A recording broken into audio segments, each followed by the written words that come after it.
쇼펜하우어의 개 사랑. 쇼펜하우어는 개를 매우 사랑했습니다. 그는 특히 푸들종을 좋아했으며 자신의 개를 아트만이라고 불렀습니다. 아트만은 인도 철학에서 영혼을 의미하는 단어입니다. 그는 개와 함께 산책하며 깊은 생각에 잠기곤 했습니다. 쇼펜하우어는 사람들과의 교류를 피하고 개와 더 많은 시간을 보냈다고 합니다. 그는 개와의 대화를 통해서도 많은 영감을 얻었다고 믿었습니다. 한 번은 친구가 그에게 개를 왜 그렇게 좋아하냐고 물었을 때 쇼펜하우어는 인간보다 훨씬 더 신뢰할 수 있는 친구라고 대답했다고 합니다. 그의 개 아트만은 쇼펜하우어의 유일한 친구이자 동반자로 쇼펜하우어는 그와 함께 있는 시간이 가장 행복하다고 말하곤 했습니다. 또한 쇼펜하우어는 아트만과 함께 산책하는 동안 종종 철학적 사색에 잠기곤 했습니다. 그는 자연 속에서 걷는 것이 마음을 편안하게 해주며 철학적 통찰을 얻는데 큰 도움이 된다고 믿었습니다. 아트만과의 산책은 그의 일상에서 중요한 부분이었고, 이는 그의 철학적 작업에 긍정적인 영향을 미쳤습니다. 불행한 이웃과의 갈등. 쇼펜하우어는 그의 이웃과 자주 갈등을 겪었습니다. 특히 그는 자신이 사는 아파트에서 소란을 피우는 이웃을 참을 수 없었습니다. 쇼펜하우어는 자신의 아파트 아래층에 사는 여성을 매우 싫어했습니다. 그 여성이 자주 소란을 피우고 쇼펜하우어가 생각하는데 방해가 되었기 때문입니다.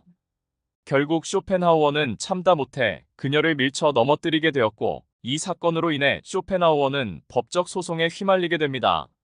그는 법원에서 벌금을 지불해야 했으며 그녀에게 매달 보상금을 지급하게 되었습니다. 흥미롭게도 쇼펜하우어는 그 여성이 사망한 날 그의 일기에 무려 20년 후라고 기록했다고 합니다. 쇼펜하우어는 이 사건 이후에도 이웃과의 관계를 개선하려는 노력을 거의 하지 않았습니다. 그는 사람들과의 갈등을 피하기 위해 더욱 고립된 생활을 선택했습니다. 쇼펜하우어는 자신의 철학적 사색을 방해하는 모든 요소를 제거하려 했으며, 이는 그의 고독한 성격과 맞물려 더욱 고립된 생활을 지속하게 했습니다. 철학적 독설. 쇼펜하우어는 다른 철학자들에 대해 신랄한 비판을 하는 것으로 유명했습니다. 그는 특히 헤겔과 그의 철학을 매우 싫어했습니다. 쇼펜하우어는 한 번은 공개 강의에서 헤겔은 철학을 망쳤다라고 발언하며 헤겔의 철학을 비난했습니다. 그는 헤겔의 복잡한 철학적 체계를 이해하지 못한 사람들을 위해 헤겔의 철학을 이해하려고 애쓰는 것보다 한 마리의 개를 사랑하는 것이 더 낫다고 말하기도 했습니다. 이런 독설적인 발언들로 인해 쇼펜하우어는 많은 적을 만들었지만 그의 솔직함은 여전히 많은 사람들에게 인상 깊게 남아 있습니다. 쇼펜하우어는 또한 자신의 철학적 저작에서 동시대 철학자들을 비판하는 글을 자주 썼습니다. 그는 자신이 진정한 철학적 진리를 탐구하는데 헌신했다고 믿었고, 다른 철학자들이 진정한 철학적 사색을 왜곡한다고 생각했습니다. 이러한 비판적인 태도는 쇼펜하우어의 철학적 독립성을 보여주지만 동시에 그의 고립된 성격을 더욱 부각시켰습니다. 철학적 고독. 쇼펜하우어는 그의 철학적 사색을 위해 종종 혼자 있는 시간을 즐겼습니다. 그는 사람들과의 교류보다 혼자서 책을 읽거나 글을 쓰는 것을 더 좋아했습니다. 쇼펜하우어는 한 번은 자신이 사는 집의 방음 상태가 좋지 않아 이웃의 소음 때문에 집중할 수 없다고 불평했습니다. 그는 이를 해결하기 위해 벽에 이중 창문을 설치하고 최대한 소음을 차단하려 했습니다. 그 결과 그는 자신의 방을 철학적 요새라고 부르며 그곳에서 철학적 사색에 몰두할 수 있었습니다. 쇼펜하우어는 고독 속에서 자신의 철학을 깊이 탐구했습니다. 그는 외부의 방해 없이 철학적 사색에 몰두하는 것이 중요하다고 생각했습니다. 이 고독한 생활은 그의 철학적 성과에 큰 기여를 했지만 동시에 그의 사회적 관계를 제한했습니다. 쇼펜하우어는 자신의 철학을 완성하기 위해 고독을 선택했으며 이를 통해 깊이 있는 철학적 통찰을 얻었습니다. 철학적 유산. 쇼펜하우어의 철학적 유산은 그의 독특한 성격과 일화들과 함께 오늘날까지 전해지고 있습니다. 그는 비록 고립된 생활을 선택했지만 그의 철학은 여전히 많은 사람들에게 영향을 미치고 있습니다. 쇼펜하우어는 죽기 전까지도 그의 철학적 작업을 지속했습니다. 그는 자신의 철학이 후대에 전해지기를 바라며 많은 저작을 남겼습니다.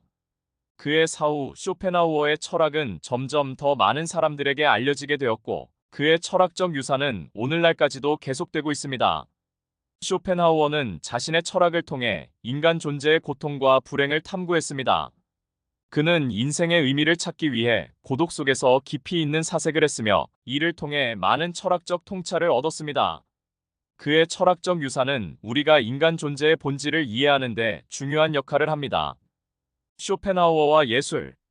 쇼펜하우어는 예술을 매우 중시했으며 특히 음악을 높이 평가했습니다. 그는 예술이 인간의 고통을 위로하고 현실의 고통을 초월할 수 있는 힘을 가진다고 믿었습니다. 쇼펜하우어는 베토벤의 음악을 매우 사랑했습니다. 그는 베토벤의 음악을 들으며 깊은 감동을 받았고 이를 통해 많은 영감을 얻었습니다. 한 번은 친구가 쇼펜하우어에게 음악이 철학보다 더 중요한 이유를 묻자 쇼펜하우어는 음악은 모든 예술 중에서 가장 순수한 예술이라고 대답했다고 합니다. 쇼펜하우어는 음악이 인간의 의지와 직접적으로 연결된다고 믿었습니다. 그는 음악이 인간의 감정을 표현하는데 탁월한 능력을 가지고 있으며 이를 통해 인간의 내면을 깊이 탐구할 수 있다고 생각했습니다. 쇼펜하우어의 이러한 예술관은 그의 철학에 큰 영향을 미쳤으며 그의 철학적 사색에 중요한 역할을 했습니다. 지금까지 괴짜 철학자 쇼펜하우어의 이야기였습니다. 다음 영상에서 더 재밌는 이야기로 찾아올게요. 구독과 좋아요는 큰 힘이 됩니다.